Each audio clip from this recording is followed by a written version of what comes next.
మనలో ఉన్న కృప మనల్ని పరిశుద్ధపరుస్తూనే ఉంటుందంట. సో మనం ఎన్నిసార్లు మన శరీరంలో బలహీనతలు ఉన్నప్పటికీ కూడా మనం కృప, ఆయన యొక్క ప్రేమ గురించి, ఆయన యొక్క శిల్వయాగాన్ని గురించి, ఆయన యొక్క ఫినిష్డ్ వర్క్ గురించి ఎప్పుడైతే బోధిస్తూనే ఉంటామో, మనల్ని ఆయన యొక్క శిల్వయాగము ద్వారా మనల్ని పవిత్రపరిచాడు, ఆయన యొక్క క్రియల ద్వారా మనము నీతిమంతులుగా చేయబడ్డాము, యేసయ్య శిల్వయాగము వలన నీతిమంతులుగా చేయబడ్డాము, ఆయన మనకు వెల చెల్లించడం ద్వారా మనం పరిశుద్ధులుగా చేయబడ్డాము, నీతిమంతులుగా చేయబడ్డాము అని మనం ఎప్పుడైతే వింటూ ఉంటామో మనలో పరిశుద్ధాత్మ దేవుడు అంతగా మనకు సహాయం చేయగలుగుతాడంట మనల్ని పరిశుద్ధపరచడానికి. హల్లెలూయా.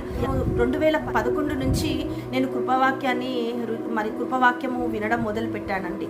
సో కృపావాక్యం ఎప్పుడైతే నేను తెలుసుకున్నానో, నేను కృపావాక్యం అంటే నాకు చాలా ఇష్టం అనమాట. వినడము, ఆ కృపను గురించి ఎప్పుడైతే వినడము, దేవుడు చేసిన శిల్వయాగం గురించి ఎప్పుడైతే నేను ధ్యానించడం మొదలు పెట్టానో, గొప్ప ట్రాన్స్ఫర్మేషన్ ని నా జీవితంలో నేను చూశానండి. హల్లెలూయా. గొప్ప చేంజెస్ నా జీవితంలో నేను చూశాను. నాలో మరి నేను పరిశుద్ధత అనే ఫలాన్ని నేను ఫలించడం మొదలు పెట్టాను అనమాట. ఎప్పుడైతే నేను దేవుని యొక్క కృప గురించి విన్నాను, తెలుసుకున్నది ఏంటంటే, కొంతమంది బోధకులు కృపావాక్యాన్ని బోధించడం ఆరంభించారు, కానీ కృపావాక్యాన్ని బోధిస్తున్నప్పుడు అపవాదికి ఇష్టం ఉండదు.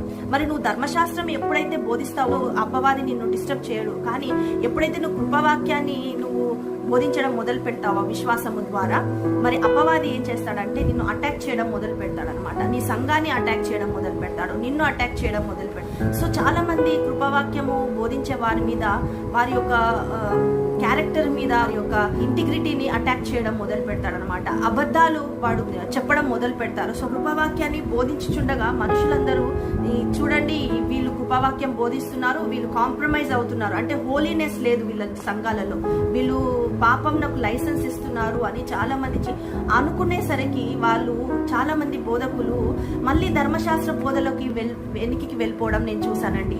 అది చాలా బాధాకరమైన విషయం. ఎందుకంటే మనం ఒకసారి కృపావాక్యం బోధించడం మొదలు పెట్టామంటే కృపావాక్యమే బోధించాలి. మళ్ళీ మనం వెనక్కి ధర్మశాస్త్ర సంబంధమైన బోధలలోకి మనం వెళ్ళకూడదు. కొంతమంది సేవకులు ఏం చేశారంటే, మరి నా గురించి రెప్యుటేషన్ క్రియేట్ అవుతుంది, అందరూ కూడా నా గురించి తప్పుగా మాట్లాడుతున్నారు, నా సంఘం గురించి తప్పుగా మాట్లాడుకుంటున్నారనేసి వారు కృపావాక్యము మళ్ళీ ధర్మశాస్త్రాన్ని రెండూ మిక్స్ చేసి బోధించడం మొదలు పెట్టారండి. అప్పుడు ఏమైపోయిందంటే, దేవుడు ఎవరైతే ఏ బోధకులనైతే ఇంకా ఉన్నతమైన స్థానానికి తీసుకెళ్లాలనుకున్నాడో అంత ఉన్నతమైన స్థానానికి తీసుకెళ్లలేకపోయాడనమాట.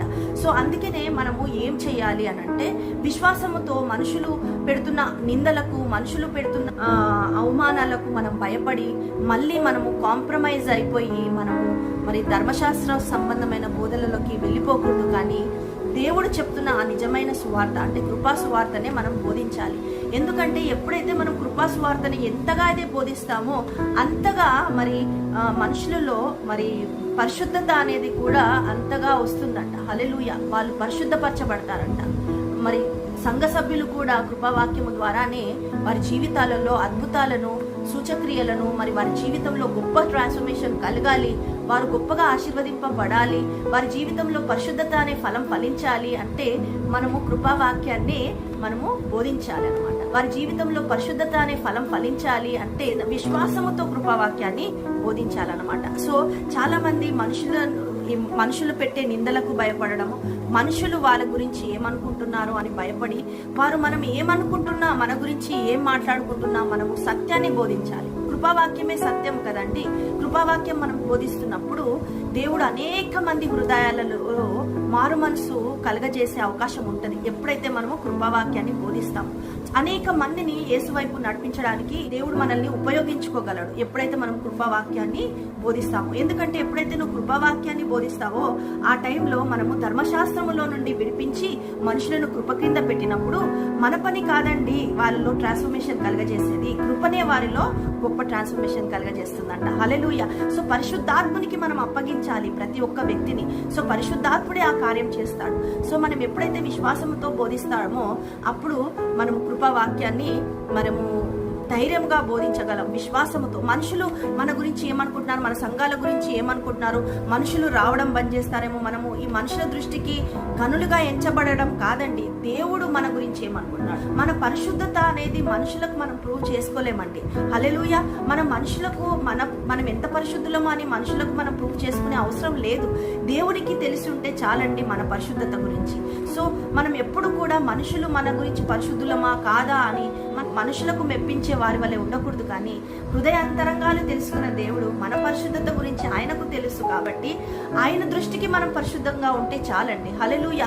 సో దేవుడికి అంతరంగాలు తెలిసిన దేవుడు కాబట్టి మనుషులు మన గురించి ఏమనుకుంటున్నా, మనుషులు మన గురించి ఏమి మాట్లాడుకుంటున్నా మనము సత్యాన్ని బోధించాలి. హల్లెలూయా. సత్యము ఏంటి అంటే ఆయన కృపయే సత్యం. హల్లెలూయా. ఆయన మనకు అన్డిజర్వింగ్ ఫేవర్ ని ఇచ్చాడు, మనకు అన్డిజర్వింగ్ గ్రేస్ ని మనకి ఇచ్చాడు. సో అదే సత్యం కదండి. మన క్రియల వలన మనము ఏది పొందుకోలేదు. దేవుని దయ, దేవుని యొక్క కృప వలననే ఈరోజు మనం ఏది అయినా ఏమైనా మనం ఆయన కృప వలనే అయి ఉన్నాము. హల్లెలూయా. సో ఇప్పుడు మనము ఏంటి అని అంటే మనుషులు మన గురించి ఏమనుకుంటున్నా సరే మనం పట్టించుకోవద్దు. అందుకనే గలతీయులకు రాసిన పత్రిక మరి 1వ అధ్యాయము 10వ వచనంలో మరి పౌలు భక్తుడు అంటాడు, నేను మనుషులను మెప్పు కొరకు చూడను కానీ దేవుని కొరకు నేను పనిచేస్తున్నాను అంటాడు. హల్లెలూయా.